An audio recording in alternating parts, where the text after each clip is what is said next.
प्रभु का महान दास जी से हम ये परमेश्वर का वचन को सुनेंगे।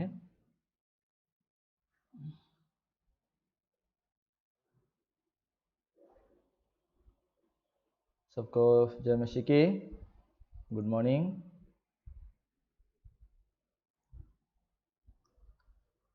और इन दिनों में सिर्फ हम इंटरनेट के द्वारा ही मिल पा रहे हैं।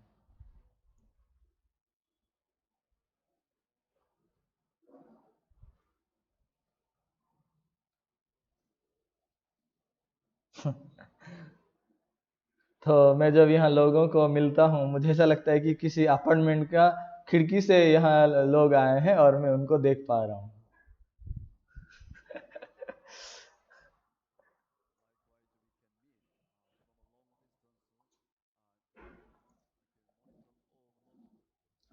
तो मुझे नहीं लगता है कि हम कभी सोचे भी नहीं थे कि हम एक मॉनिटर के सामने सब लोग मिलने वाले हैं।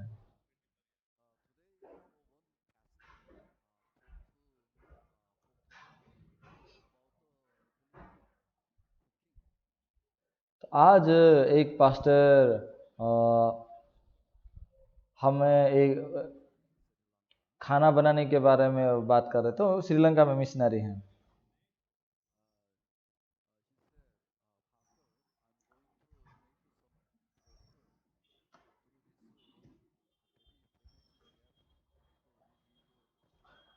तो उन्होंने बताया कि पास्टर मैं एक पोस्टर बनाना चाहता हूँ। एक मशहूर शेफ है खाना बनाने वाला और उनके साथ उनके लोगों के साथ,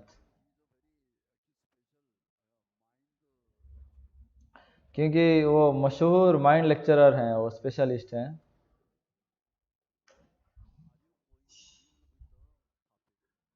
तो मैं उनको बोला कि तुम कौन सा टॉपिक बोलना चाहते हो।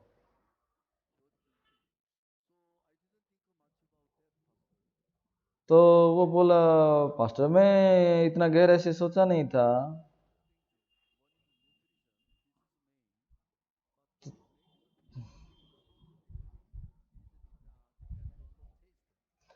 तो खाना में दो प्रकार चीज़ें होता है। एक तो न्यूट्रिशन है, पोषक है, और दूसरा है उसका स्वाद। तो सिर्फ पोषक नहीं, खाने के लिए उसका स्वाद भी जरूरत है।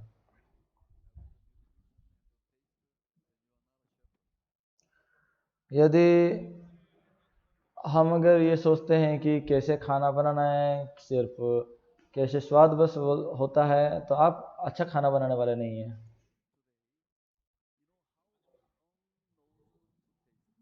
तो मैं उनको ये बताया कि जीभ जानता है कि कैसे वचन स्वाद को चखना है।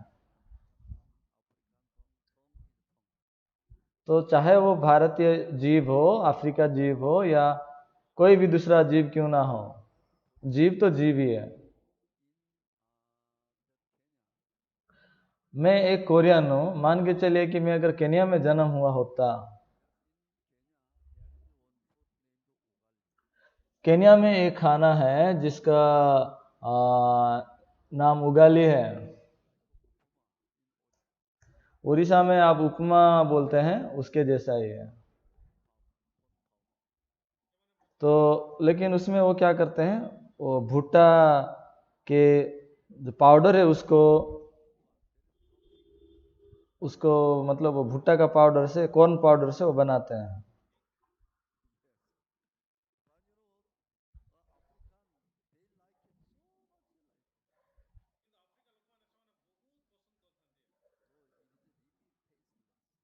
सो अफ्रीका लोगों को ये बहुत ही पसंद है, लेकिन ये ना कुछ भी पसंद नहीं लगता है।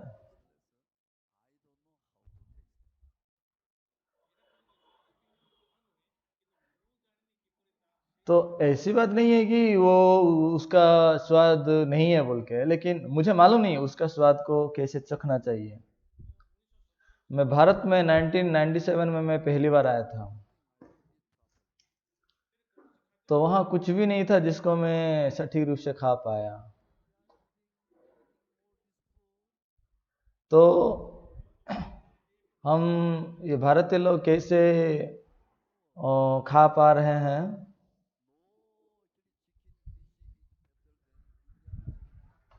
लेकिन अभी मैं देख पा रहा हूँ कोई भी चिकन करी नहीं है जो भारत के चिकन करी के जैसा स्वाद है।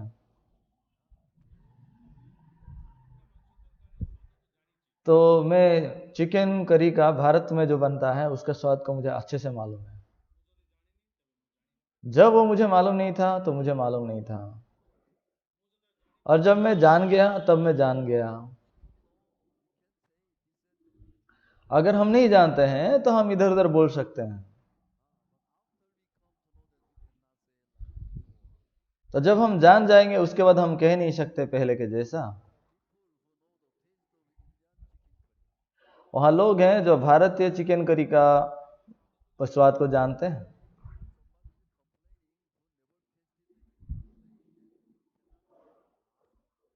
अगर ये सुनते हैं कि भारतीय चिकन करी का स्वाद मालूम नहीं है इसलिए वो शिकायत करते हैं तो हमें हंसी आएगा।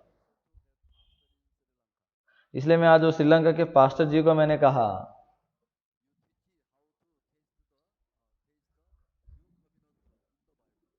तो मैं उनको बोला नया नियम जो है बाइबल में उसको कैसे, उसका स्वाद को कैसे चखना है, चखने के लिए सिखाओ। क्योंकि लोग सिर्फ पुराना नियम को ही चखते आए हैं, लोगों के लिए नया नियम उतना स्वादिष्ट नहीं लग रहा है।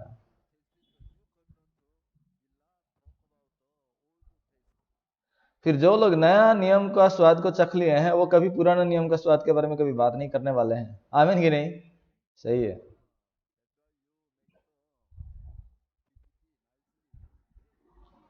तो मैं उनको बोला तो ठीक है, तुम्हारा पीपीटी ऐसा बनाई है, ठीक है।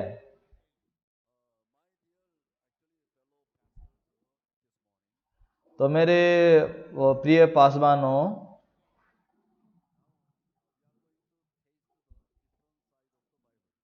तो आज हम बाइबल के एक भिन्न साइड के हम उपभोग करने वाले हैं। मैं आशा करता हूं कि ये निश्चित रूप से आपके स्वाद के अनुसार स्वाद में आ गया है। तो इसलिए आज हम दूसरा राजाओं का दूसरा अध्याय 19 से 22 तक अध्ययन करेंगे।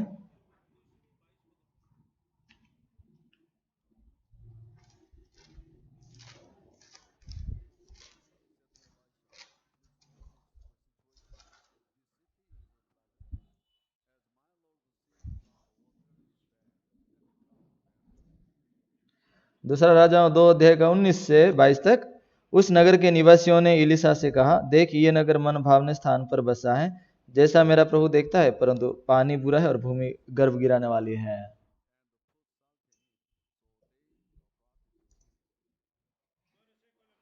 उसने कहा, एक नए प्याले में नमक डालकर मेरे पास ले आओ। वे उसे उसके पास ले आए।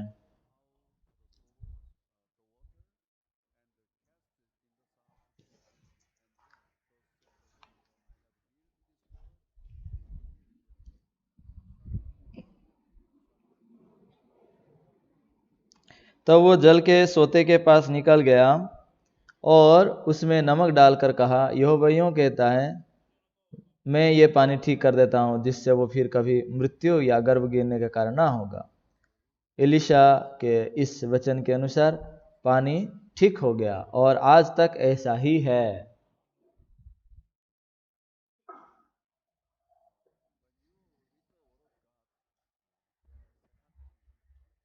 आप जब दूसरा राजाओं को अध्ययन करते हैं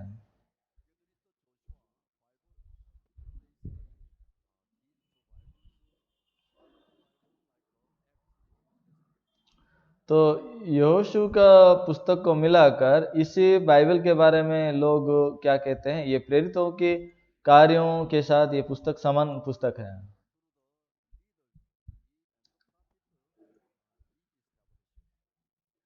तो यहोशू के द्वारा परमेश्वर काम किए जिसको अपने दास के रूप में प्रभु स्थापन किया था।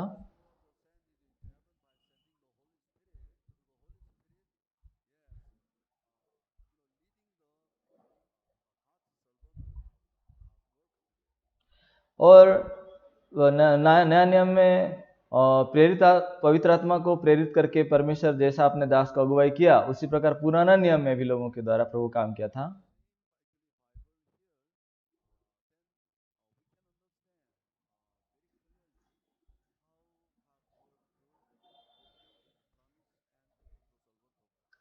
इसीलिए समान वचन को सुन के परमेश्वर वचन के द्वारा जान पाएंगे कि प्रभु कैसे अपने दासों के द्वारा प्रतिज्ञा के द्वारा काम किया।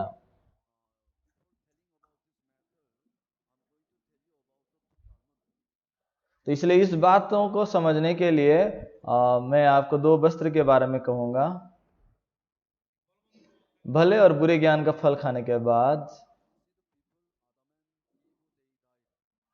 जब वचन के अनुसार हम लोगों को देखते हैं, आदम और हवा को, दोनों मर गए हैं, लेकिन भले बुरे फल खाने के बावजूद वो मरे हुए हैं ऐसा दिखते नहीं थे।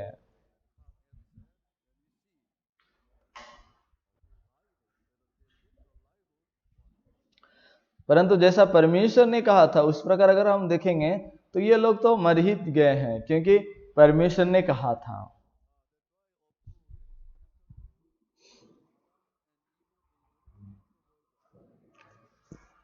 इसलिए उत्पत्ति 2 अध्याय में हम जब देखते हैं आदम और हवा, वो कभी भी मैं करके ये शब्द को इस्तेमाल नहीं कर रहा है।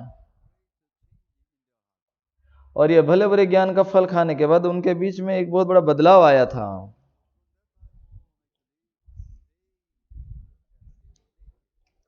और वो जब से जान गए कि वो नंगे हैं,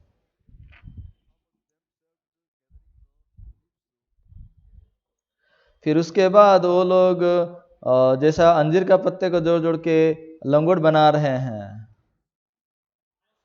फिर तब तक उनके दिल में कोई शांति नहीं था। तो कौन थे वो? इसलिए उनके दिलों में डर था।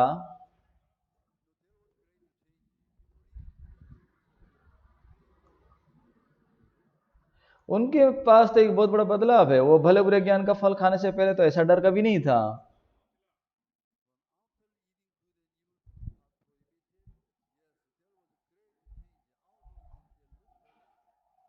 लेकिन भले बुरे ज्ञान का फल खाने के बाद वो लोग और भले ही समान देखते हैं, लेकिन बहुत कुछ बदल गया है उनके अंदर। भले बुरे ज्ञान का फल खाने से पहले भी वो नंगे थे, और भले बुरे ज्ञान फल खाने के बाद भी वो नंगे हैं।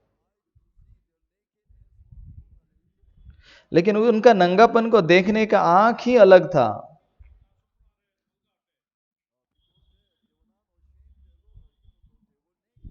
पहले तो वो कभी लज्जाते नहीं थे, यद्यपि वो नंगे थे, लज्जाते नहीं थे।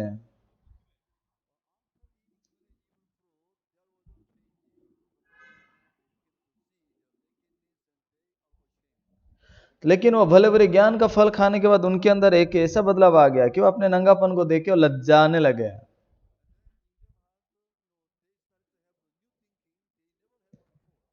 और उनके मन में एक एक नया विचार आया जो कभी उनके मन में कभी पहले नहीं था। अरे हवा, हम नंगे हैं, ये कितना लज्जा की बात है।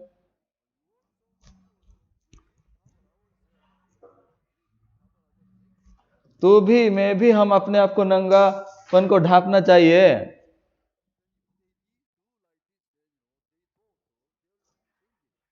तो वो ये सोच रहे थे कि हम अगर ऐसा करेंगे तो अपने आप को ढांपेंगे तो हम बदल जाएंगे।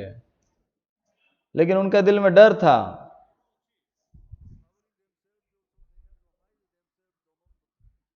और अपने आप को ढांपने के बावजूद और पेड़ों के नीचे अपने आप को छिपाना था।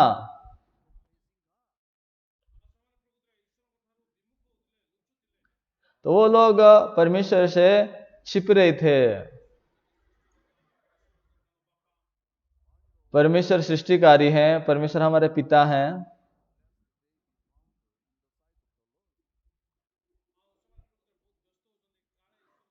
वो इतना व्यस्त हो रहे हैं कि कहीं परमेश्वर उसको देख ना दे, इसलिए वो अपने आप को छिपा ही रहे हैं।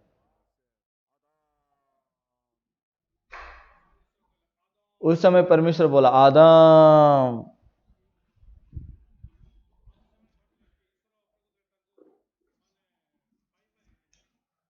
तो वो सोच रहे थे कि परमेश्वर हमें ढूंढ नहीं पाएगा, लेकिन वो चौंक गए।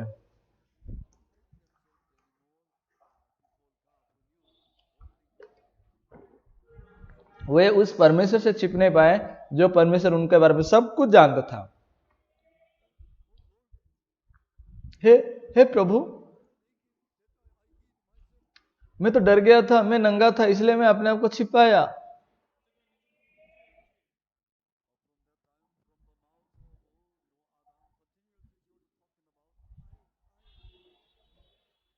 तब हम आदम का मुंह से जब सुनते हैं, लगातार वो बात कर रहा है मैं करके,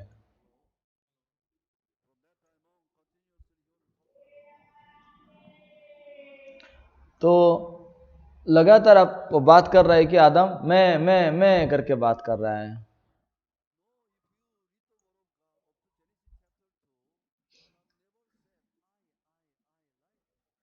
लेकिन आप अगर उत्पत्ति 2 अध्याय तक अगर आप देखेंगे, आदम कभी भी नहीं बोला मैं बोल के।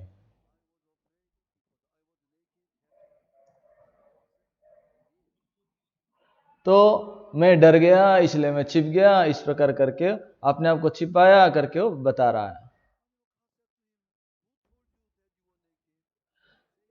परमेश्वर उसको पूछ रहा है, किसने तुझे कहा कि तू नंगा है? क्या मैंने तुझे बोला था? मैं तुम्हें डांट दिया इसलिए तू डर गया?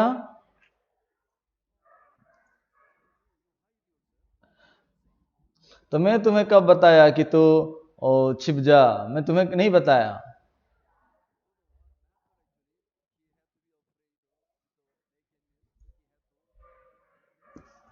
तो आदम कभी आविष्कार नहीं कर पाया कि वो किस वजह से वो डरता है और अपने आप को छिपा रहा है।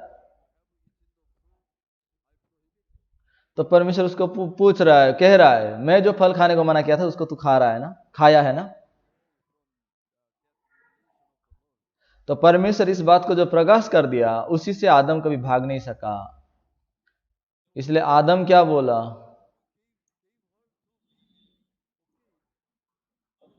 हाँ प्रभु, आपने तो एक स्त्री के रूप में किसी को दिए हैं, उसी के द्वारा और मुझे दी, इसलिए मैं खाया।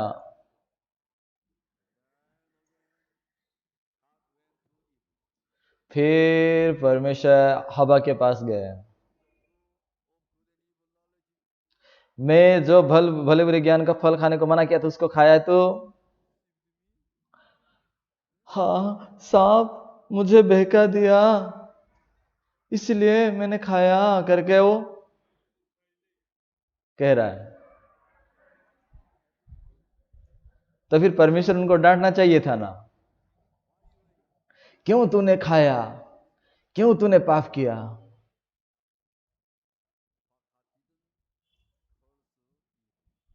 लेकिन परमेश्वर हवा को कभी डांटा नहीं।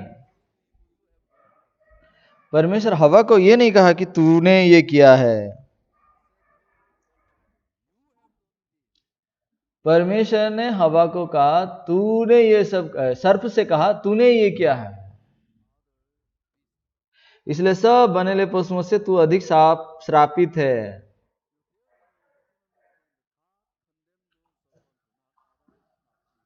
तो हम वहां समझ सकते हैं कि परमेश्वर सांप को श्राप दिया, हवा को नहीं।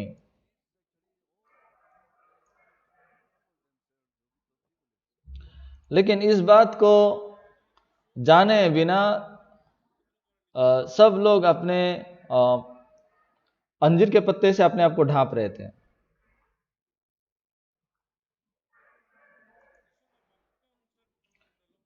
ये लोग परमेश्वर के वचन के अनुसार ये मरे हुए लोग हैं।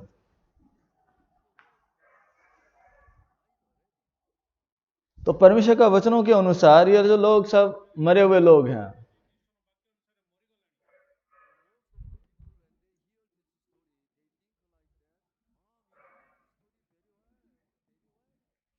परंतु अनेक लोग इस कहानी को लेकर क्या सोचते हैं, हाँ हम इसको जानते हैं, क्योंकि वो सोचते हैं कि हम जानते हैं। लेकिन उनका मन को अगर देखेंगे, वो जानते हैं ऐसा तो दिखते नहीं है।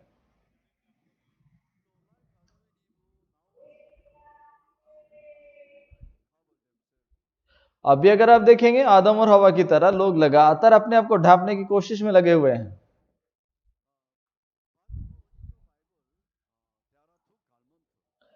परंतु बाइबल में दो वस्त्र के बारे में लिखा है।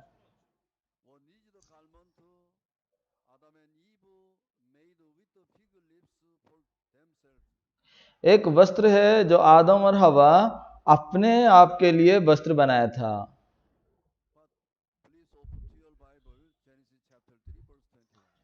लेकिन अपना बाइबल जरा खोलिएगा, उत्पत्ति 3 अध्याय का 21वां वचन।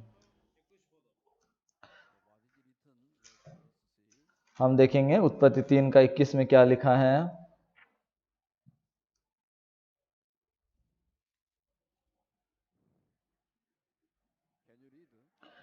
तो आप पढ़ सकते हैं आप। और यहोवा परमेश्वर ने आदम और उसकी पत्नी के लिए चमड़े के अंगरखे बनाकर उनको पहना दिए। ये वचन जो है 7वां आयत में लिखा हुआ वचन से संपूर्ण विपरीत है।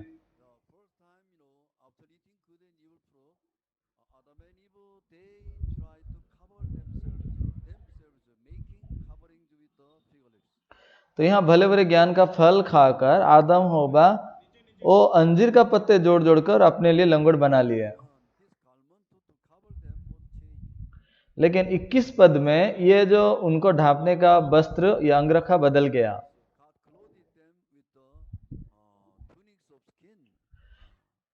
क्योंकि परमेश्वर उनको चमड़े का अंगरखा बनाकर पहना दिया। तो एक वस्त्र इंसान अपने लिए बनाया था,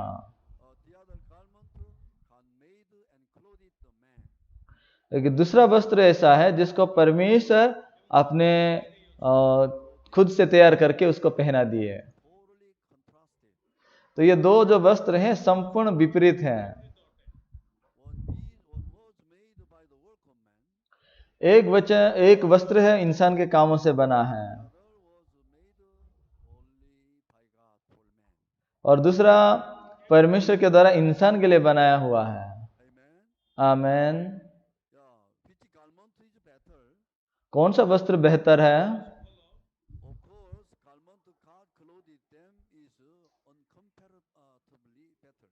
निश्चित रूप से जो वस्त्र को परमेश्वर उनको पहनाया वो अतुलनीय रूप से मतलब बहुत बेहतर है।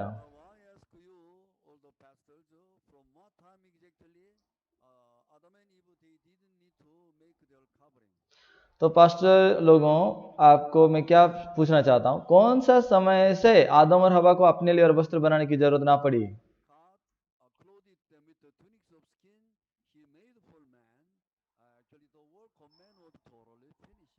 जब से इंसान को चमड़े का वस्त्र परमेश्वर पहना दिया उस समय से उनके लिए और कोई अपने लिए वस्त्र बनाने की जरूरत नहीं पड़ा। इंसान का काम खत्म हो गया।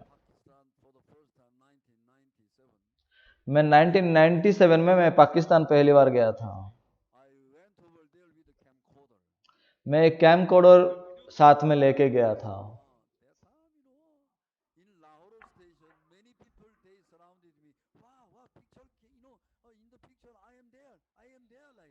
तो उस समय अनेक लाहौर में अनेक लोग मुझे घेर लिए और बोल रहे अरे अरे ये देखो देखो, मैं ये फोटो है, मेरा फोटो है, मैं हूं बोल के। ये कैमरा बहुत अजीब है, उस कैमरा में मैं हूं।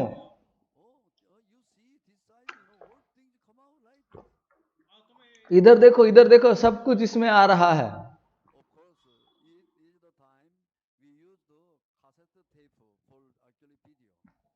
और ये उस जमाना था जिस समय कैसेट टेप को वीडियो रिकॉर्डिंग के लिए इस्तेमाल किया जा रहा था। इसलिए क्या हुआ था उड़ीसा में, एक बहन थी जो कभी जिंदगी में टेलीफोन को जो मतलब इस्तेमाल नहीं कर रही थी। लेकिन मैं बॉम्बे में जब रह रही थी वो साथ में आई, अरे हमारे घर आई थी। मैंने बोला बहन जी वो फोन रिंगिंग हो रहा है, आप जाइए फोन जरा उठाइए।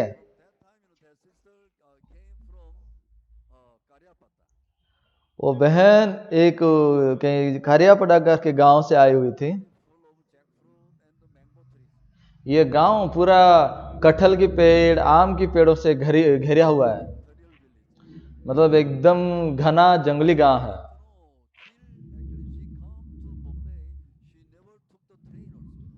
मैं जान पाया कि वो बम्बे आने से पहले कभी ट्रेन में चढ़ी तक नहीं थी।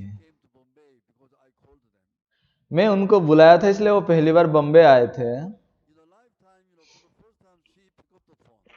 जिंदगी में पहली बार वो अपना जीवन का टेलीफोन उठा रही है। मान के चलो इधर स्पीकर लगा हुआ है, वो स्पीकर को मुंह की तरफ लगा के ऐसा बात कर रही है। माइक मुंह की तरफ रहना चाहिए, लेकिन माइक कान की तरफ था। पास्टर, कोई कुछ नहीं बोल रहा है पास्टर, कोई भी नहीं है। मैं बोला फोन को उल्टा करो, ऊपर का नीचे, नीचे का ऊपर करो। फिर बोल रही है हेलो हेलो हेलो, हाँ अभी सुनाई दे रहा है।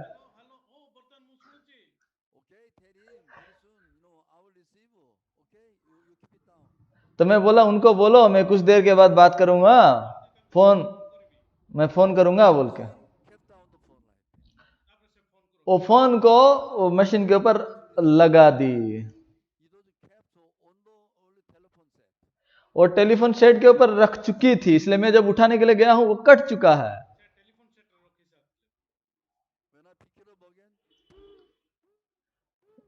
जब मैं उसको उठा रहा हूं क्या होगा, पू पू कर रहा है।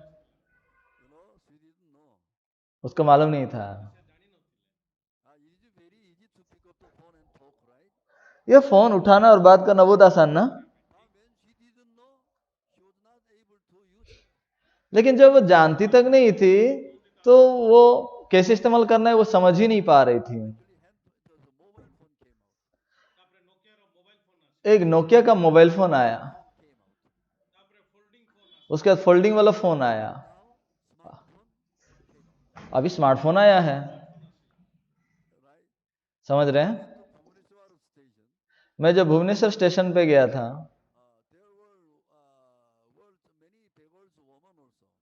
तो वहां अनेक भिखारी औरतें भी होती थी।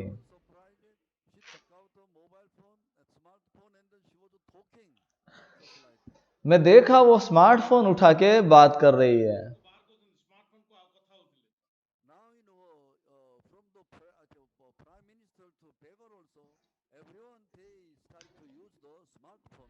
अभी देखेंगे तो मुख्यमंत्री, प्रधानमंत्री से लेकर भिखारी तक सबके सब स्मार्टफोन को इस्तेमाल कर रहे हैं।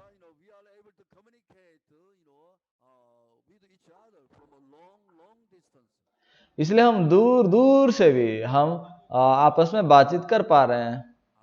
आमीन कि नहीं?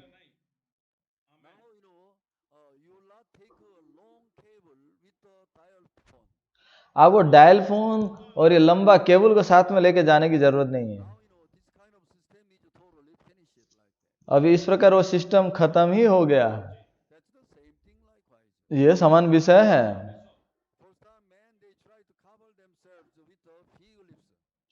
पहले तो इंसान अपने आप को अंजीर के पत्तों से ढांपने की कोशिश कर रहा था,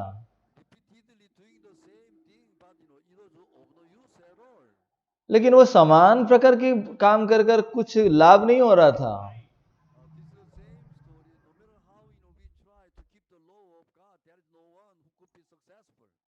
इसका मतलब ऐसा है कि वहां हम चाहे जितना भी कोशिश क्यों ना करें व्यवस्था को मानने के लिए, हम में से एक भी नहीं है जो मान सकते हैं।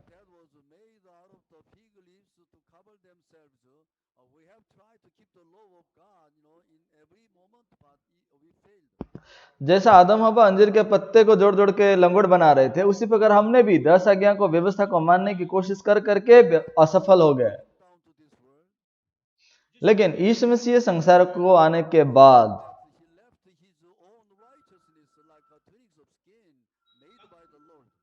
तो अपने मृत्यु के द्वारा यह चमड़े का अंगरखा रूप जो धार्मिकता का वस्त्र हमारे लिए दे दिया है।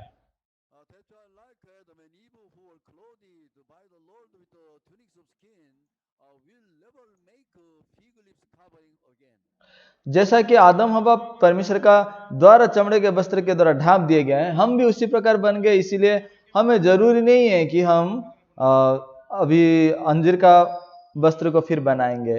आमेन। इसलिए हम अभी सीधा रोमियो 5 अध्याय में जाएंगे। रोमियो 5 अध्याय, रोमियो 5 अध्याय का 9 वचन और 19 वचन, सॉरी, रोमियो 5वां अध्याय का 19 वचन।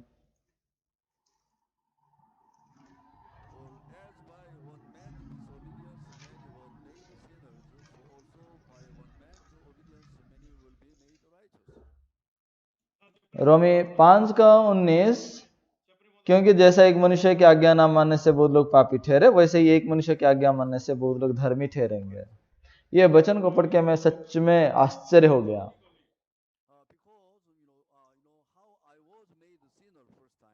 तो मैं कैसे पापी बन गया पहली बार?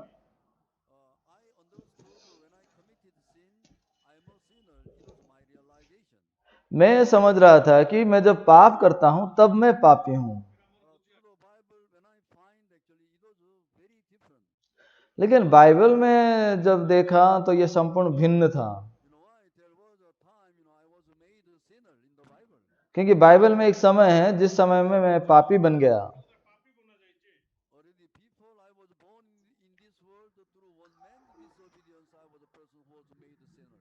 क्योंकि मैं इस संसार में जन्म होने से पहले ही मैं पापी बन के जन्म हुआ।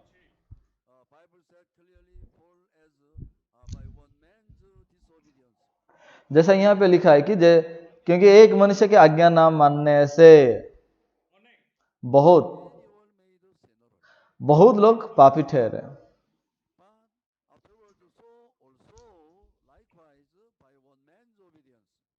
तो उसी प्रकार वैसे ही एक मनुष्य की आज्ञा मानने से बहुत लोग धर्मी ठहरेंगे। मैं तो सच में चकित रह गया। मैं जानता था मैं एक पापी हूं, मैं सोच रहा था कि मैं पापी हूं,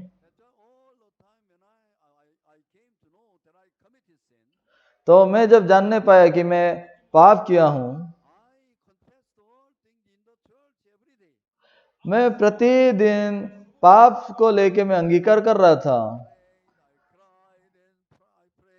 रो रो के प्रार्थना कर रहा था, रो रो के प्रार्थना कर रहा था।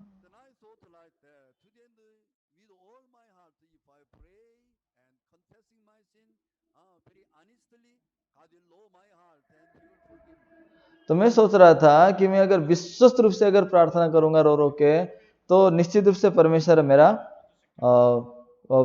मेरे बारे में जानेंगे और मुझे क्षमा कर देंगे।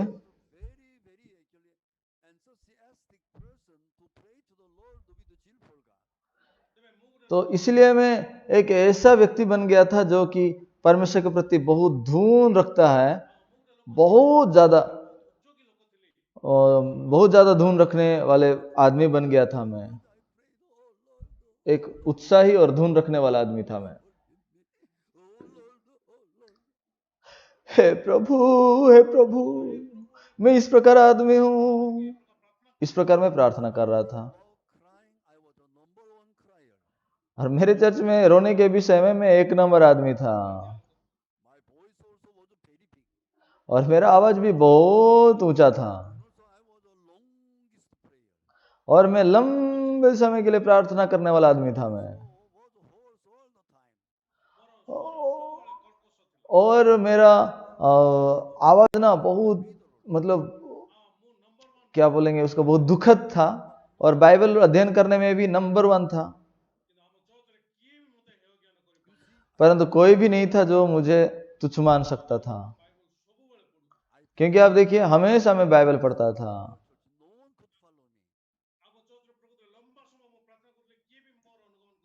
तो हमारे चर्च में मैं लंबे समय दुआ करने वाला आदमी था, और कोई भी मेरे जैसा नहीं थे।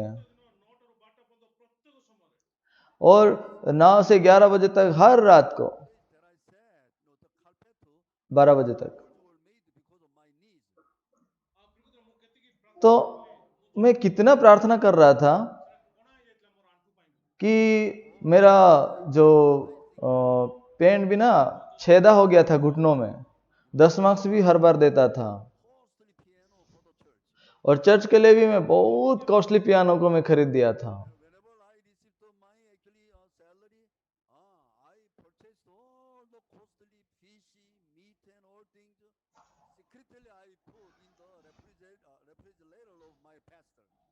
और जब भी मुझे तनख्वाह मिलता था, पैसा मिलता था, मेरे पास्टर के फ्रिज में जाकर चाहे मांस हो मछली हो, मैं चोरी छिपके उनके यहाँ रख देता था मैं। तो हमारे चर्च में तो ऐसा कोई भी नहीं था। मैं तो उन सबके लिए एक नमूना बन गया था, एक डिकन के रूप में। मैं प्रत्येक संडे को सुबह पहले जाके अन्य लोगों से पहले मैं वहां पहुंच जाता था।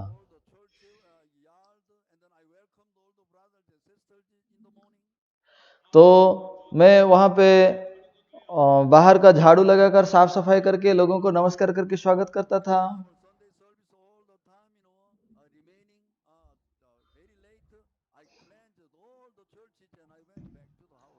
और संडे का उपासना खत्म होने के बाद हम सबको धन्यवाद देके हम लौट के आते थे।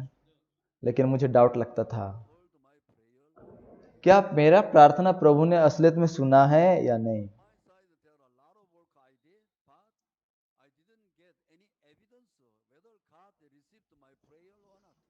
मैं तो अपनी तरफ से बहुत से कार्य किया हूं, लेकिन मेरा प्रार्थना को प्रभु ग्रहण किया है कि नहीं किया है।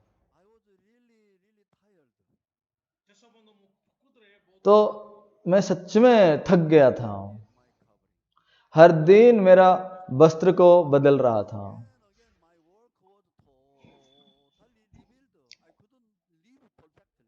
और इस प्रकार होके मेरा सारे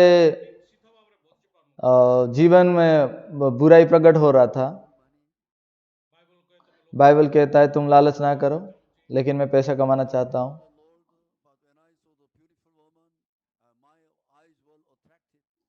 मैं यद्यपि प्रभु को प्रार्थना करता हूं, लेकिन सुंदरी लड़की को देखता या स्त्री को देखता तो मेरा आंखें उधर आकर्षित हो जाता है।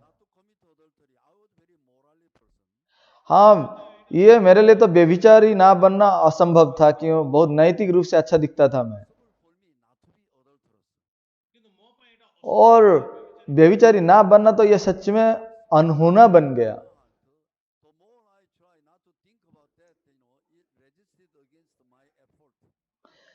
तो मैं इसको बाहर प्रकट तो नहीं किया, लेकिन दिल के अंदर मैं बहुत से प्रतिवाद करने का सामर्थ्य मेरे दिल से निकल रहा था। तो ये बाइबल मुझे इस बात चौंका दिया। बाइबल कह रहा है कि एक समय है जिस दिन में पापी ठहराया गया।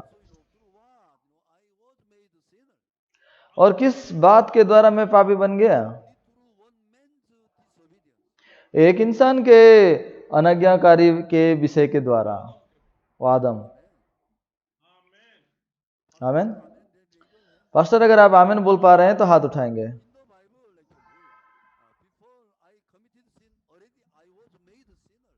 तो पहले से ही मैं पाप करने से पहले मैं पापी बन चुका था। कैसे?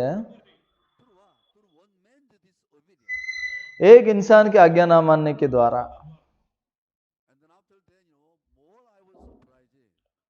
उसके बाद मैं अधिक और अधिक चकित रह गया।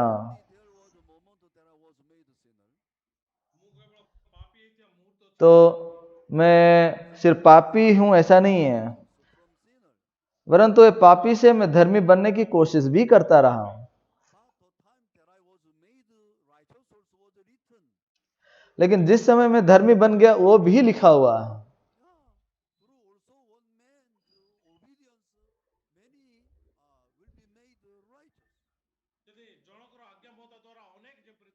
एक इंसान की आज्ञा मानने के द्वारा हम सब धर्मी ठहर गए हैं।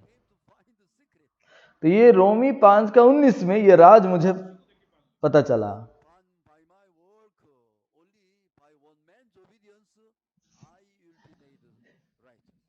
हाँ, मेरे कामों के द्वारा नहीं, बल्कि परमेश्वर का आज्ञा, यीशु मसीह का आज्ञा मानने के द्वारा मैं धर्मी बन चुका हूं। मेरे पास प्यारे पासवानों, ये बाइबल ऐसा कह रहा है कि नहीं कह रहा है? तो मैं आपको ये नहीं पूछ रहा हूं कि आप कैसे सोच रहे हैं। बाइबल में क्या लिखा है वो सबसे महत्वपूर्ण बात है। सही है?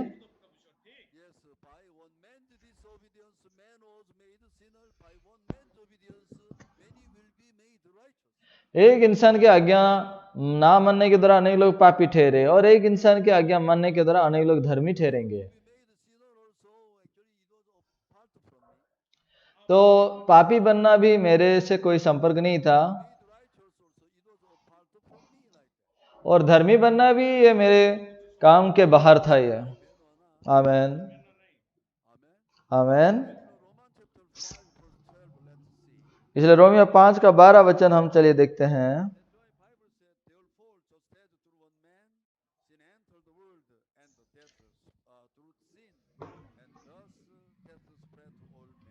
इसलिए जैसा एक मनुष्य के द्वारा पाप जगत में आया और पाप के द्वारा मृत्यु आई, और इस रीति से मृत्यु सब मनुष्यों में फैल गई क्योंकि सबने पाप किया। तो एक इंसान के द्वारा पाप जगत में प्रवेश किया है। क्या ये सच्चाई है?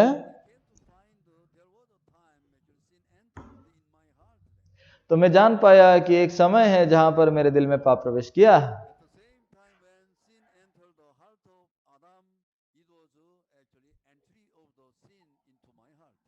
जब आदम के अंदर पाप प्रवेश किया, वही समय है जब मेरे दिल में भी पाप प्रवेश किया, क्योंकि एक मनुष्य के द्वारा पाप जगत में प्रवेश किया है। ये कहानी बहुत मजेदार है, और ये मृत्यु सब मनुष्य में फैल गई।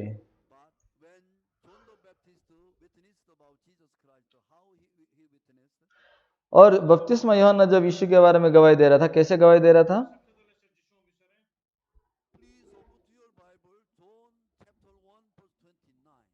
कृपया अपना बाइबल खोलिए, यूहन्ना 1:29।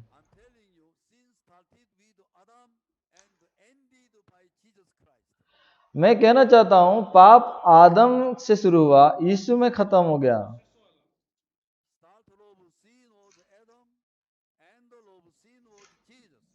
तो जो पाप को शुरुआत किया वो आदम है, और जहां पाप खत्म हुआ वो यीशु है।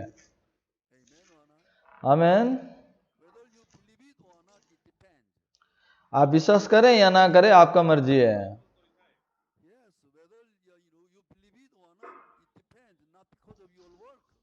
आप विश्वास करें या ना करें, वो आपका मर्जी है, कामों के द्वारा नहीं। आमीन।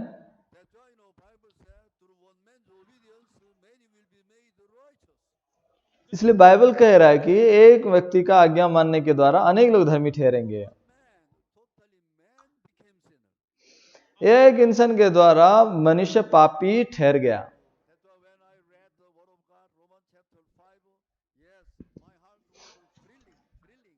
इसलिए मैं जब रोमी 5 अध्याय को मैं अध्ययन कर रहा था, मेरा आत्मा पूरा उत्सुकता से, खुशी से भर जा रहा था। 6 वचन।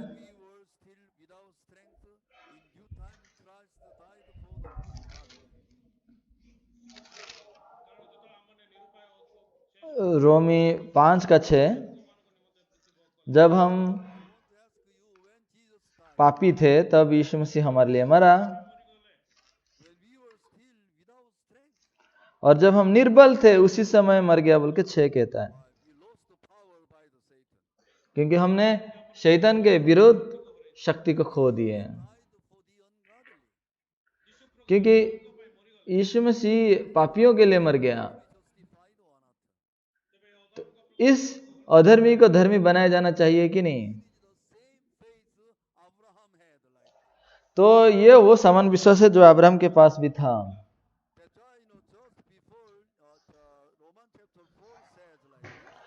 इसलिए जैसा रोमियो 4 अध्याय में ऐसा कहा गया है, रोमी 4:5,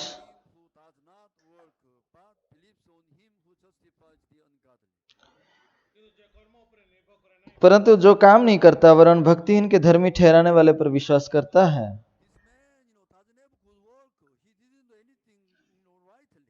इस व्यक्ति के पास कोई अच्छा ही नहीं है, और यह कुछ अच्छे से नहीं किया है।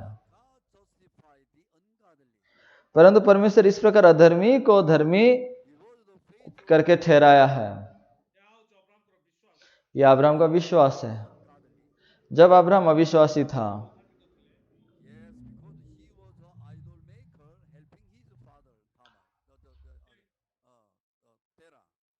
तो अब्राहम मूर्ति बनाने वाला था, जो अपने पिता तेरह के साथ मूर्ति बना रहा था। वो कोई अच्छे काम किया था इसलिए नहीं, वो अधर्मी था।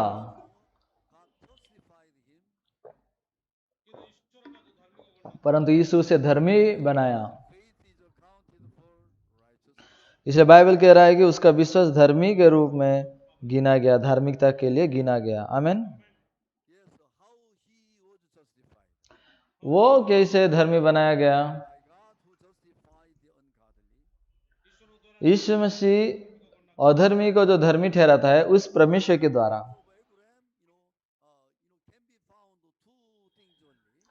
तो यहाँ इस अब्राहम के पास हम दो चीज को हम आविष्कार करते हैं। परमेश्वर जो अधर्मी को धर्मी ठहराता है, वो अब्राहम उस परमेश्वर पर विश्वास किया। आमीन।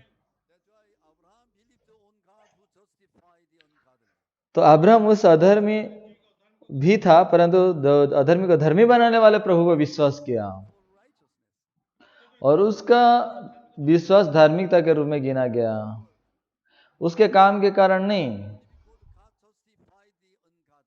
केवल अधर्मी को प्रभु धर्मी बनाते हैं इसीलिए। हाँ, इंसान परमेश्वर के जैसा नहीं कर सकता, क्योंकि अधर्मी को प्रभु धर्मी ठहराता है। अब्राहम उस परमेश्वर पर विश्वास किया, तो वो कुछ भी नहीं किया है, परंतु वो परमेश्वर पर विश्वास किया जो परमेश्वर अधर्मी को धर्मी बनाता है। उसका विश्वास धार्मिकता के रूप में गिना गया। आमीन। आमीन। अब्राहम कैसे धर्मी गिना गया? जो परमेश्वर अधर्मी को धर्मी बनाते हैं उसके कारण। तो फिर उसके लेखे में क्या धार्मिकता के रूप में गिना गया? उसका विश्वास उसके लेखे में धार्मिकता बोल के गिना गया। इसलिए संसार में भी दो लोग हैं। एक व्यक्ति है जो केवल मेरे लिए बाइबल को बस विश्वास कर, अपने सिर्फ बाइबल ही विश्वास करता है, और एक प्रकार लोग हैं जो बाइबल को विश्वास ही नहीं करते हैं, यानी कि वो अपने कामों पर विश्वास करते हैं और उनका काम कभी भी धार्मिकता के द्वारा गिना नहीं जा सकता। आमीन।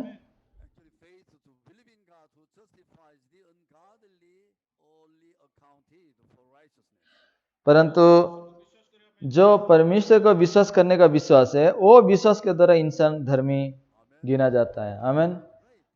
ठीक है पास्टर लोगों,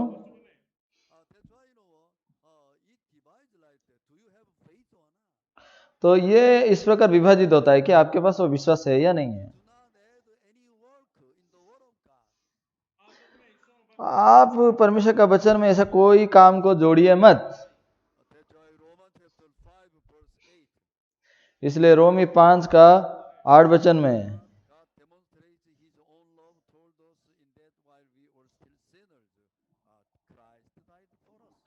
परंतु परमेश्वर हम पर अपने प्रेम की भला इस रीति से प्रकट करता है कि जब हम पापी ही थे तभी मसीह हमारे लिए मरा। हाँ, हम पापी ही थे, यीशु मारा गया और अपने मृत्यु के द्वारा वो पाप की मजदूरी को दे चुका है। आमीन कि नहीं?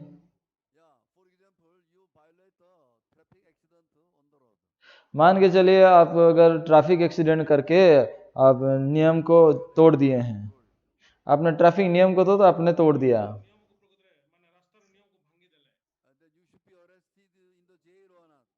तो इसलिए आपको जेल में अरेस्ट करके भेज देंगे कि नहीं? क्या ये?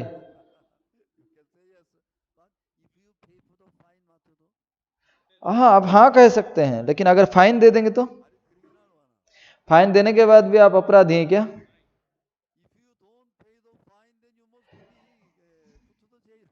अगर आप फाइन नहीं भर रहे हैं तो आप निश्चित रूप से जेल में होना चाहिए।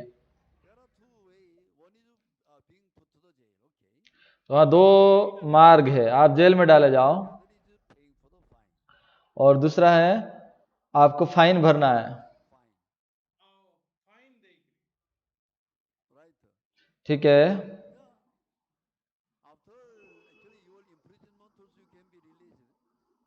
आप जेल में जाकर भी छुटकारा पा सकते हैं,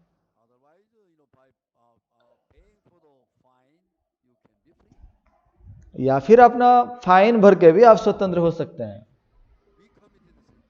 हाँ, हमने पाप किए थे, यीशु उसका मूल्य चुका दिया है।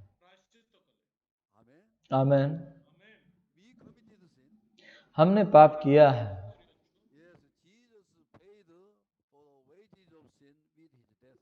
परंतु यीशु अपने पाप की मृत्यु के द्वारा हमारा मूल्य को दे दिया है। हम पापी थे।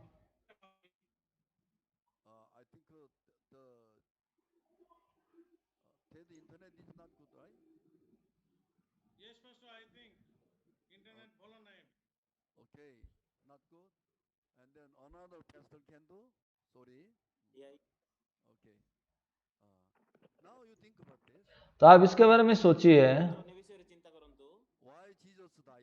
तो यीशु मसीह क्यों मारा गया?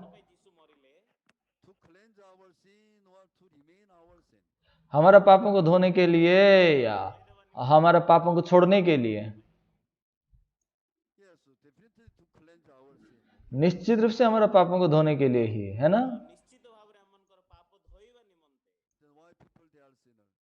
तो फिर लोग क्यों पापी हैं?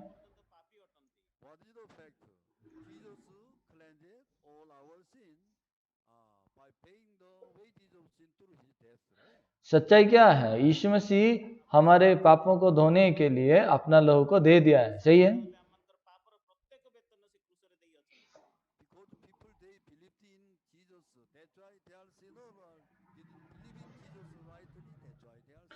लोग यीशु को विश्वास किए इसलिए पापी हैं, या विश्वास सटीक रूप से नहीं किए इसलिए पापी हैं?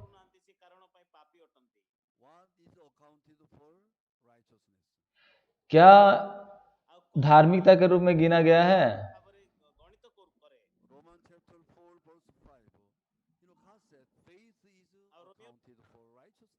रोमी 4:5 कहता है कि विश्वास उसके लेखे में धार्मिकता गिना गया।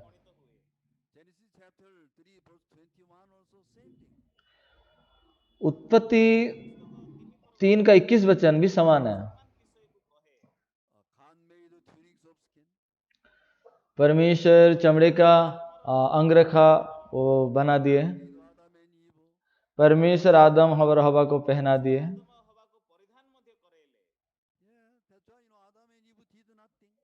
इसलिए आदम और हवा कुछ भी नहीं किए हैं।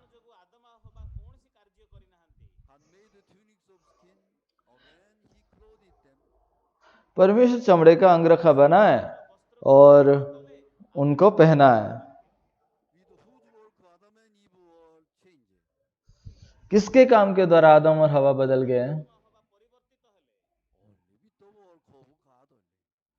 केवल परमेश्वर का काम के द्वारा। आमीन।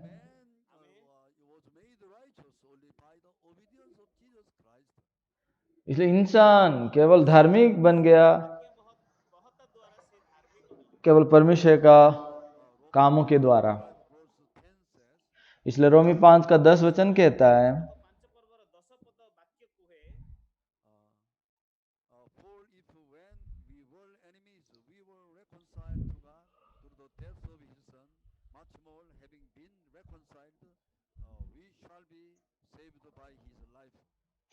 क्योंकि बैरी होने की दशा में उसके पुत्र की मृत्यु के द्वारा हमारा मेल परमेश्वर के साथ हुआ, तो फिर मेल हो जाने पर उसके जीवन के कारण हम उधर क्यों ना पाएंगे?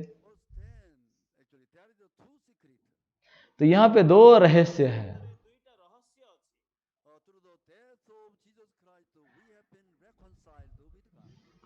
तो यीशु मसीह का मृत्यु के द्वारा हम परमेश्वर के साथ एक हो चुके हैं।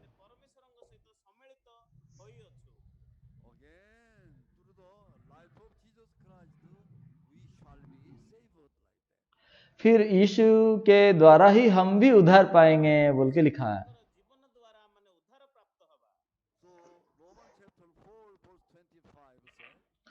तो रोमी 4 का 25 वचन कहता है,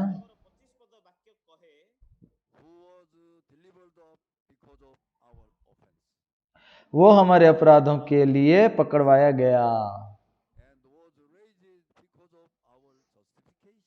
और हमारा धर्मी ठहराए जाने के लिए वो जिलाया भी गया। यह दो काम हुआ है।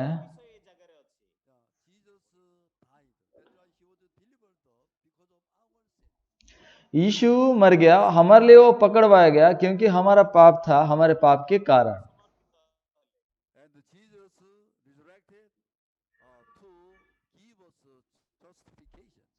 और यीशु पुनरुत्थित हुआ हमें धर्मी ठहराने के लिए। आमीन, आमीन।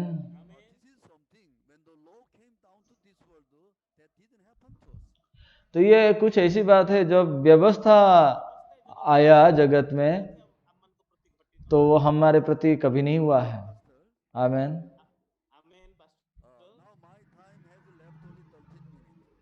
मेरा समय बस अभी 13 मिनट बचा है।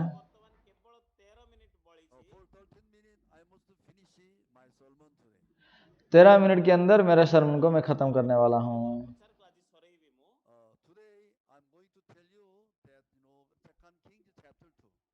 आज मैं आपको दूसरा राजाओं का 2 अध्याय से बोलने वाला हूँ।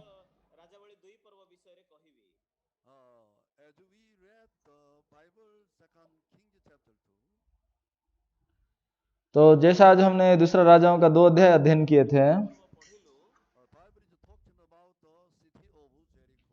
बाइबल में यहाँ यरीहो की शहर के बारे में कह रहा है।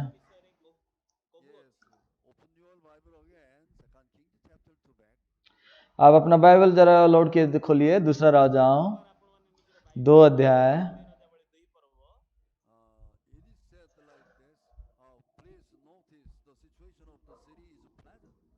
तो 19 में ऐसा लिखा गया है, और देख ये नगर मन भावने स्थान पर बसा है। हाँ, ये नगर मन भावने स्थान पर बसा है।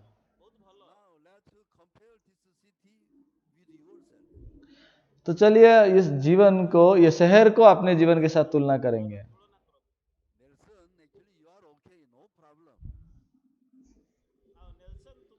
नेल्सन तो ठीक है, तेरा कोई समस्या नहीं है, लेकिन पानी खराब है, तेरा मन गलत है, इसलिए जमीन क्या है, वो गर्भ गिराने वाली हो गया है।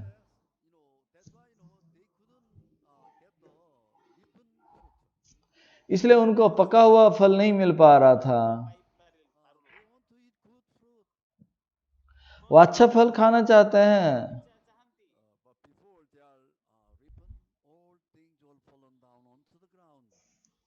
लेकिन ये नीचे गिरने से पहले, वो फल पक जाने से पहले ही सारे फल नीचे गिर के नष्ट होता है। भले हम कितना भी कोशिश क्यों ना करें,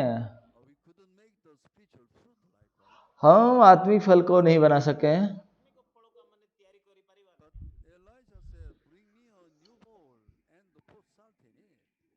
लेकिन एलिशा का मेरे पास नए प्याले में नमक डालकर लाओ। वो ये नहीं कह रहा है कि पुराना प्याले लाओ और उसमें नमक डालो।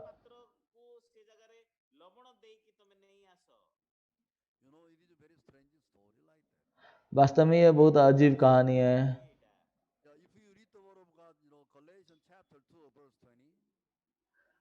अगर आप गलातिया 2 का 20 वचन खोलेंगे, ऐसा लिखा हुआ है,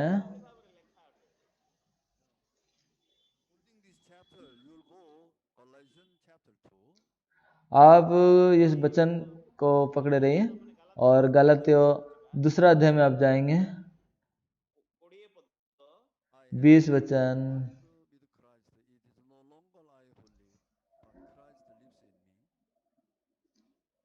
मैं मसीह के साथ क्रूस पर चढ़ाया गया हूं, अब मैं जीवित ना रहा पर मसीह मुझ में जीवित है।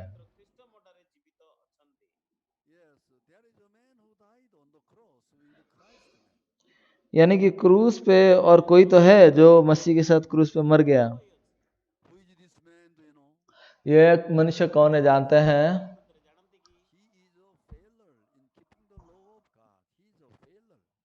तो वो तो असफलकारी था परमेश्वर का व्यवस्था को मानने में।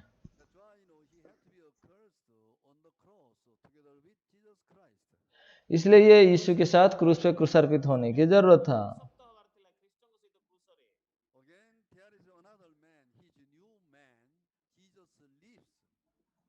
और एक नया आदमी है वहां पर जिसके साथ यीशु रहता है।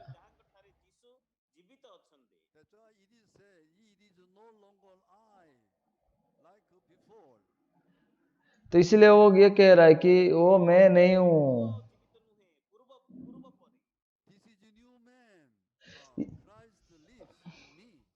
ये नया मनुष्य है और इसके मेरे शायद मसीह जीवित है।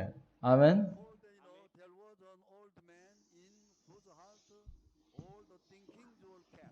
उससे पहले पुराना मनुष्य था जिसके अंदर सारे सोच भरे हुए थे।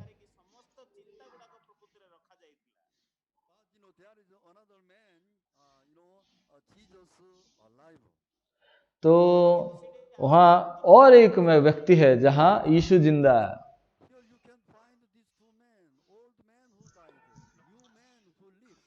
यहाँ आप दो इंसान को पाएंगे, पुराना मनुष्य जो मर गया, नया मनुष्य जो जिंदा है।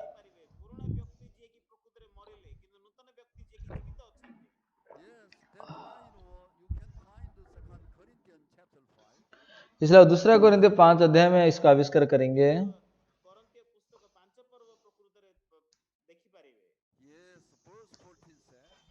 14 वचन कहता है,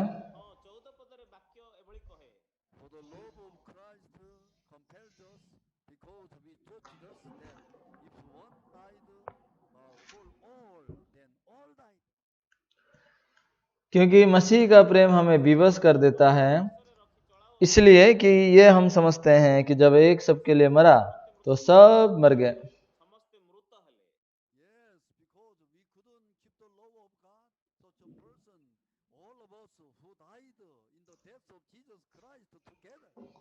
तो यहाँ जब हम देखते हैं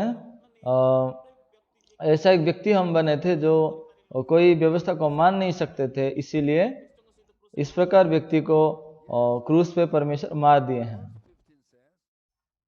तो उसी प्रकार 15 वचन में कहा गया है,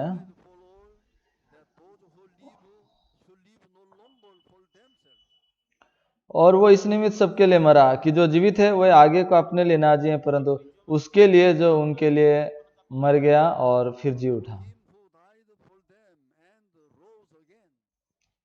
उनके लिए जो मरा और उनके लिए जो जी गया, उसी के लिए वो जिए हैं।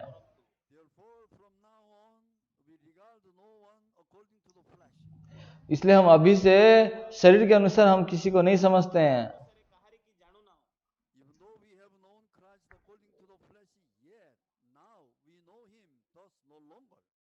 यद्यपि हमने मसीह को अभी शरीर के अनुसार जाना था, तो भी अब से उसको ऐसा नहीं जानेंगे। अभी 17 महत्वपूर्ण वचन है।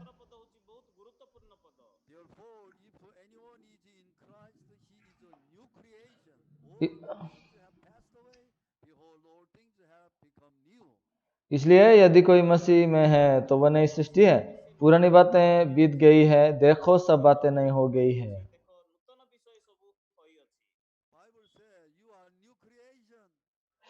तो बाइबल कह रहा है कि तू तो नया सृष्टि है।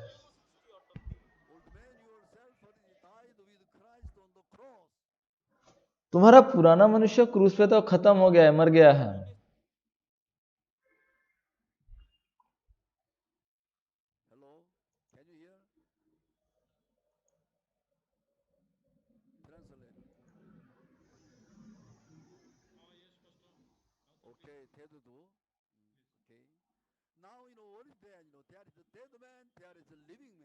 तो यहाँ पे क्या है? जिंदा आदमी है और मरा हुआ आदमी है। क्योंकि यीशु मसीह के पास जीवनदायक आत्मा है। बाइबल कह रहा है कि तुम तो नई सृष्टि हो। आमीन। इसका मतलब आप में तो यीशु मसीह का प्राण है, तो आप नए पात्र हैं जिसके अंदर नमक है। ये नमक यानी कि सुसमाचार है। आमीन।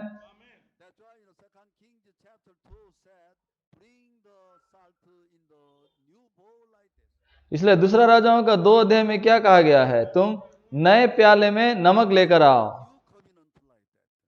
तो ये नया पात्र है। आमीन। ये नया पात्र क्या है?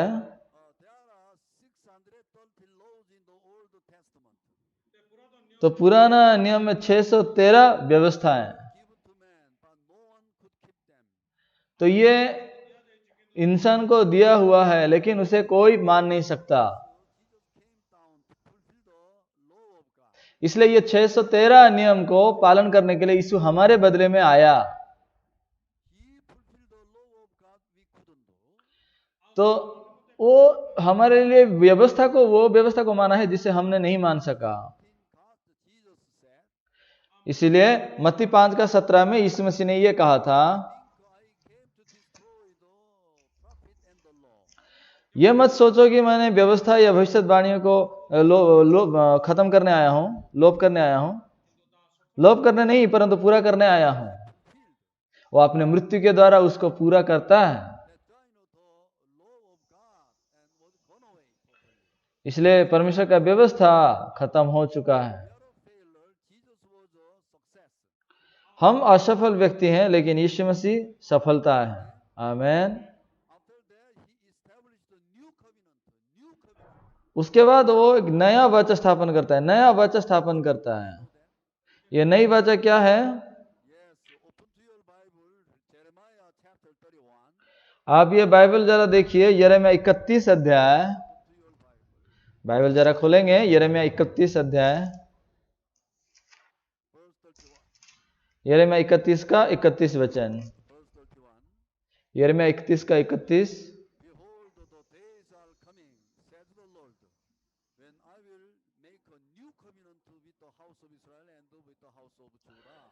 फिर यहोवा की ये भी वाणी है, सुन ऐसे दिन आने वाले हैं जब मैं इस्राएल और यहूदा के घराने से नई वाचा बांधूंगा।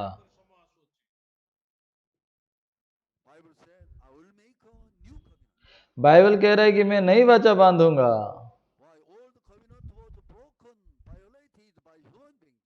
क्योंकि पुराना नियम जो है टूट चुका है इंसान के द्वारा। तो यहाँ पे यीशु मसीह वो व्यवस्था को पूरा किया है जिसको इंसान पूरा नहीं कर पाया। इसीलिए यीशु मसीह नया वाचा को यहाँ स्थापन कर रहा है।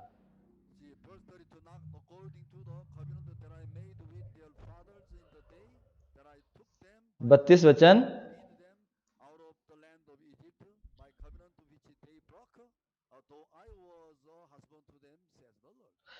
32, वो उस वाचा के समान ना होगी जो मैंने उनके पुरखाओं से उस समय बांधी थी, जब मैं उनका हाथ पकड़कर उन्हें मिस्र देश से निकाल लाया, क्योंकि यद्यपि मैं उनका पति था तो भी उन्होंने मेरी वो वाचा तोड़ डाली।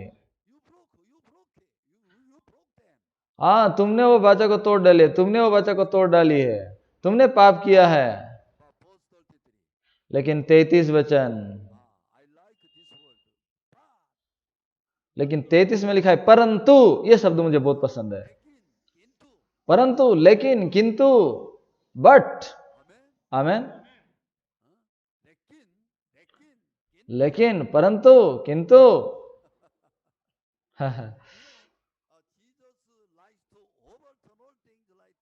परंतु यीशु मसीह सब चीजों को उलट पलट कर देता है।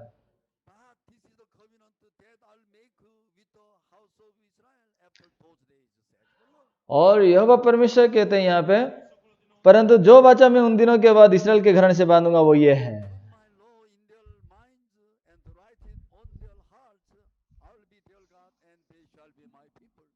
मैं अपनी व्यवस्था उनके मन में समवाऊंगा और उसे उनके हृदय पर लिखूंगा, और मैं उनका परमेश्वर ठहरूंगा, वो मेरी प्रजा ठहरेंगे। यहोवा की ये वाणी है।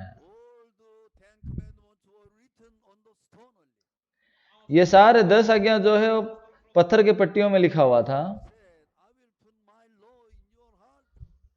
लेकिन बाइबल कह रहा है कि मैं मेरा व्यवस्था को तुम्हारे मनों में समवाऊंगा। Hallelujah, hallelujah.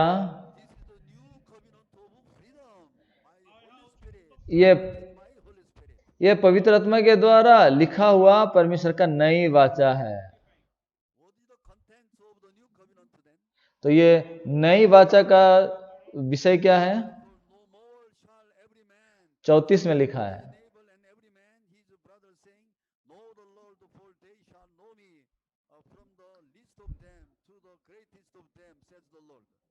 तब उन्हें फिर एक दूसरे से ये ना कहना पड़ेगा कि यहोवा को जानो, क्योंकि यहोवा की ये वाणी है, छोटे से लेकर बड़े तक सबके सब मेरा ज्ञान रखेंगे, क्योंकि मैं उनका अधर्म क्षमा करूंगा और मैं उनका पाप फिर स्मरण ना करूंगा।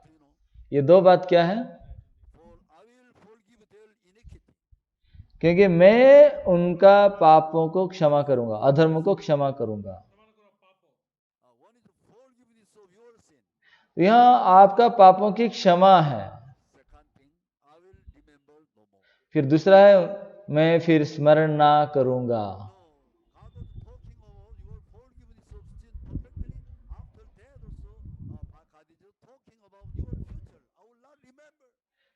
तो परमेश्वर आपके पापों की क्षमा के बारे में सिद्ध रूप से यहां बता रहा है। फिर वो आपका भविष्य में याद नहीं करूंगा बोल के वो भी बता रहा है। इसलिए पहला यूहन्ना जब हम पढ़ते हैं 1 अध्याय, वहां उद्धारकर्ता मसीह के बारे में लिखा है, लेकिन दूसरा अध्याय में वहां अधिवक्ता के बारे में लिखा है, सपक्षवादी, आप पाप करने के बाद जो आपके साथ खड़ा है। तो जैसा बाइबल कहता है कि जो नहा चुका है उसको बस पांव की धोना जरूरी है।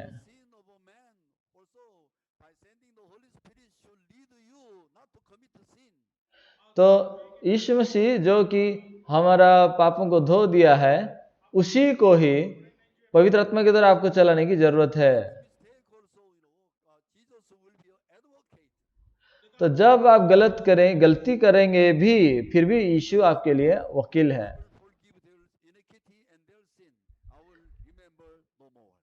इसलिए बाइबल कहता है, मैं उनके पापों को और अधर्म के कामों को फिर कभी स्मरण ना करूंगा।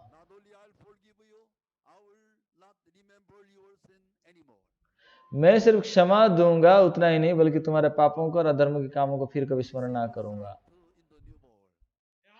अभी तो ये वो नई प्याले में नमक है।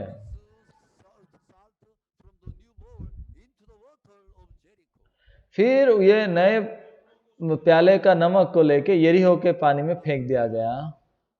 फिर उसके बाद क्या हुआ? दूसरा राजा 2 अध्याय में जब देखेंगे बात को क्या हुआ था, आप देख सकते हैं। बाइबल कहता है 21 वचन में,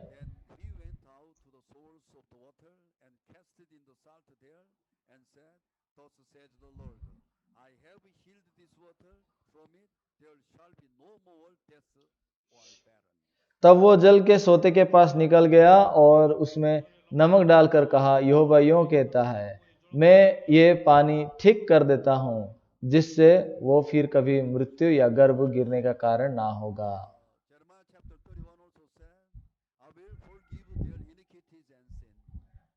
तो यिर्मयाह 31 अध्याय भी ये कहता है कि मैं उनके पापों को और अधर्म के कामों को फिर कभी स्मरण ना करूंगा। मैं उनके अधर्म के कामों को फिर कभी स्मरण ना करूंगा। हालेलुया, हालेलुया सबको। ये नई वाचा है, ऐसा ही है नई वाचा। आमीन। वो सिर्फ हमारे पापों को क्षमा करेगा, उतना ही नहीं है,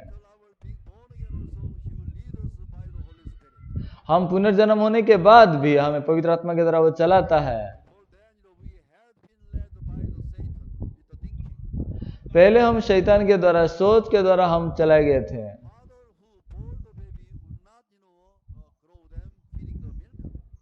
तो जो बच्चा जन्म दी है, क्या उसको दूध दे के नहीं पिलाएगा, नहीं बढ़ाएगा?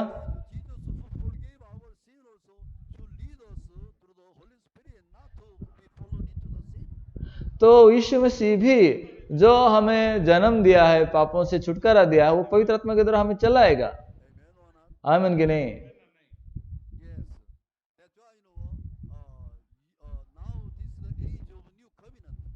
तो अभी नई वाचा का ये युग है,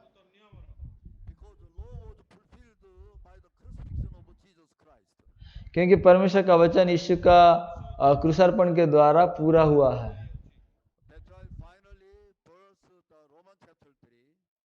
तो अंत तक रोमियो 3 अध्याय का वचन को आप देखेंगे, आप बाइबल जरा खोलेंगे, उसका 23 वचन।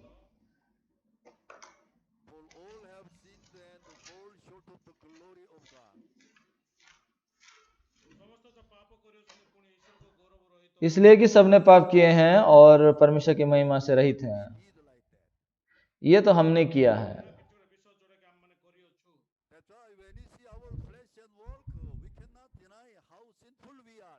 इसलिए जब हम हमारे काम को और शरीर को देखते हैं तो हम कभी इनकार नहीं कर सकते कि हमने क्या किए हैं।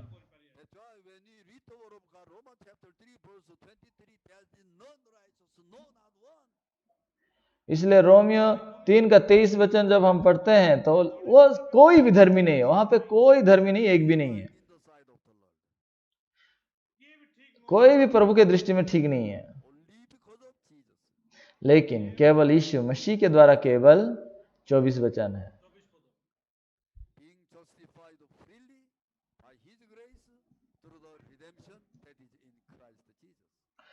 तो परंतु उसके अनुग्रह से उस छुटकारे के द्वारा जो मसीह यीशु में है, शैंत में धर्मी ठहराए जाते हैं। हालेलुया।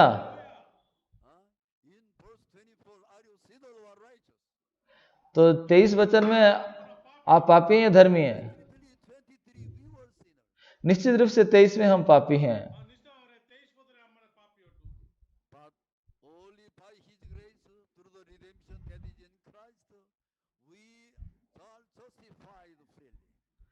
परंतु उसके अनुग्रह से उस छुटकारे के द्वारा प्रभु यीशु मसीह में जो छुटकारा है उसके द्वारा हम धर्मी ठहराए गए हैं। आमीन।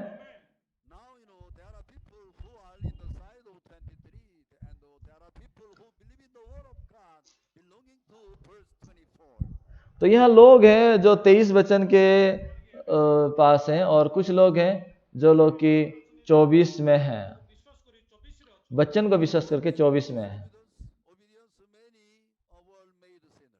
एक इंसान की आज्ञा ना मानने के द्वारा अनेक लोग पापी ठहरे,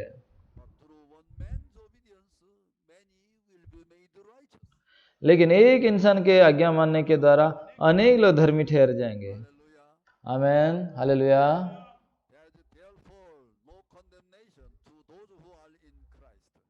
तो इसीलिए जो मसीह यीशु मसीह में है उनके लिए कोई दंडाज्ञा नहीं है। मैं चाहता हूं कि आप परमेश्वर का वचनों को विश्वास करेंगे। केवल विश्वास धार्मिकता के लिए गिना जाता है।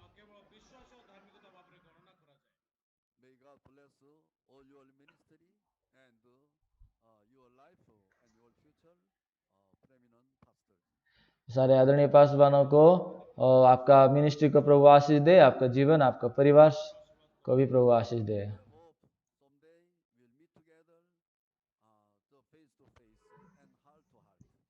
तो एक बार फिर हम किसी दिन मिलेंगे और दिल से दिल आमने सामने बात करेंगे। तो चलिए सुसमाचार में हम मिलके चलेंगे। प्रभु आप सभी को आशीष दें। इसलिए चलिए यीशु के नाम से हम प्रार्थना करेंगे।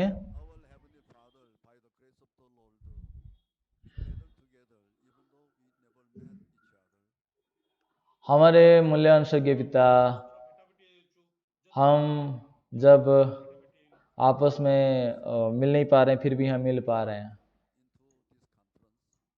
और परमेश्वर के द्वारा यहाँ ये सभा में भेजे गए हैं।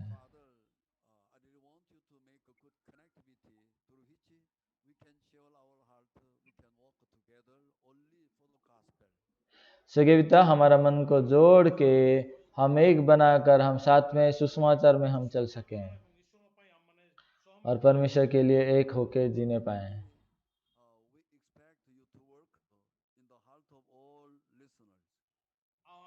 और यहाँ हर एक सुनने वालों को आपने दिए हुए वचनों के द्वारा आप काम करेंगे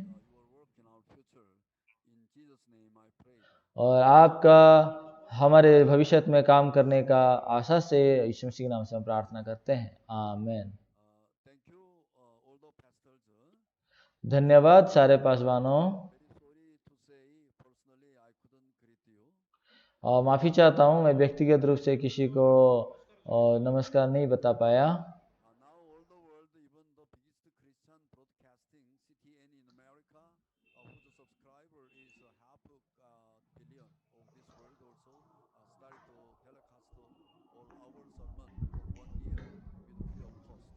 अभी विश्व का क्रिश्चियन टीवी चैनल में से सबसे बड़ा टीवी चैनल जो CTN है, वो भी हमारा ये सरमन को 1 साल के लिए उनका दर्शक 150 करोड़ है।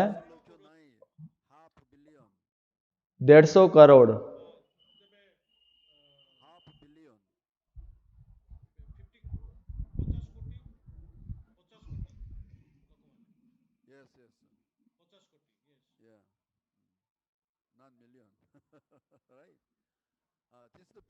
हाँ, 50 करोड़ लोग हैं उनका दर्शक।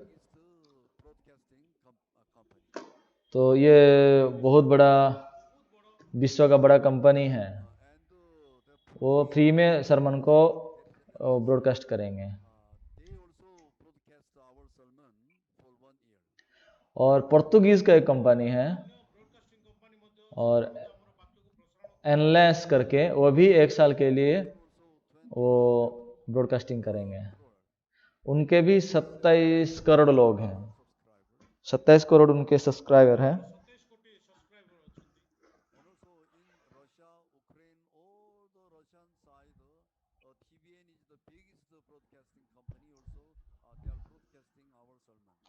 और रशिया में TBN करके है, यूक्रेन में भी ये काम करते हैं। तो उनमें सबसे बड़ा चैनल है TBN, ये भी हमारा सरमन को ब्रॉडकास्टिंग कर रहे हैं।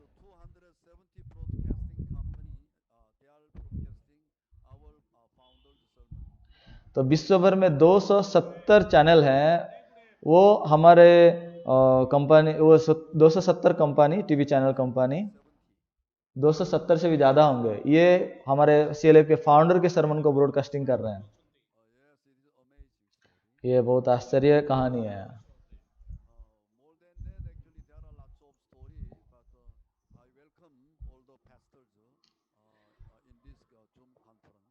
इससे भी बढ़कर अनेक और आश्चर्य कहानी है, पर हमारे यहाँ पासवानों को ये जूम कॉन्फ्रेंस में दिल से स्वागत करता हूँ।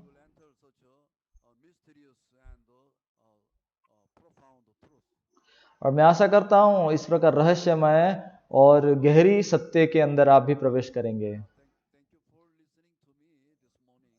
और धन्यवाद आज मेरे से सुनने के लिए। फिर से मिलेंगे, आशा करता हूँ फिर से मिलेंगे। धन्यवाद, फिर से मिलेंगे। बाय बाय, नमस्ते, बाय बाय।